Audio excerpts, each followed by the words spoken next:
ده كان سي الاستاذ نادر. سي الاستاذ نادر باعترافه في المكالمه: انت ابعتي لي على الصفحه.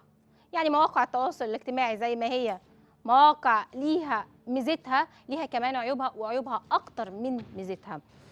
هنا انا معلش بعد ما وقعت طبعا البورد في الارض، هنا زي ما انتم شايفين، بصوا بقى، احنا هنا طلعنا سحر. ابتدت المكالمه سحر، خرجت سحر راحت على البطل احمد عبد العزيز مع احمد 513. احمد خد سحر ورجع بيها في نفس البطل احمد عبد العزيز، دخل المعمل ده. المعمل موجود في التقاطع بطل احمد عبد العزيز مع شارع تاني، مش هنقول عشان ما ينفعش يتكلم. بعد كده سحر خرجت من المعمل وما تمش سحب العينه، وخلاص عرفت ان المعمل فيه شبهه. خرجت سحر وبتفكر وجابت الاعداد واستعانت ودخلنا المعمل. هنا رجعت سحر تاني بس بشخصيه مختلفه، دخلت المعمل اللي متواجد في البطل احمد عبد العزيز.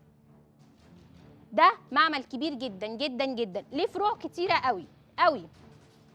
هنا بعد ما سحر زي ما انتم معايا مشاهدينا الكرام، سحر خرجت كلمت احمد، احمد خد سحر ودخل المعمل. المعمل هي رفضت تديله البطاقه، خرجت سحر استعانت بالاعداد، رجعت تاني دخلت المعمل. وبعد ما خلصنا دايره احمد وصلنا ان الدكتور متواجد في نفس المنطقه واسمه دكتور عمرو. زي ما بقول لكم تقدروا تجيبوه من على الانترنت، دكتور مسالك بوليه ومناظير وحاجات كتيره. اي حد يقول لك انا دارس بره تعرف ان هو هيبيع كليتك. بعد كده جينا للاستاذ نادر. سحر خرجت من الاستاذ نادر، نزلت سحر راحت للاستاذ نادر اهو، خدها الاستاذ نادر من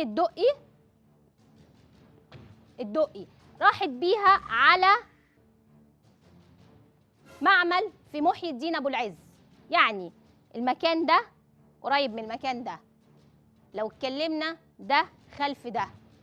هنا معمل محي الدين ابو العز خد العينه من سحر بدون اي كلمه.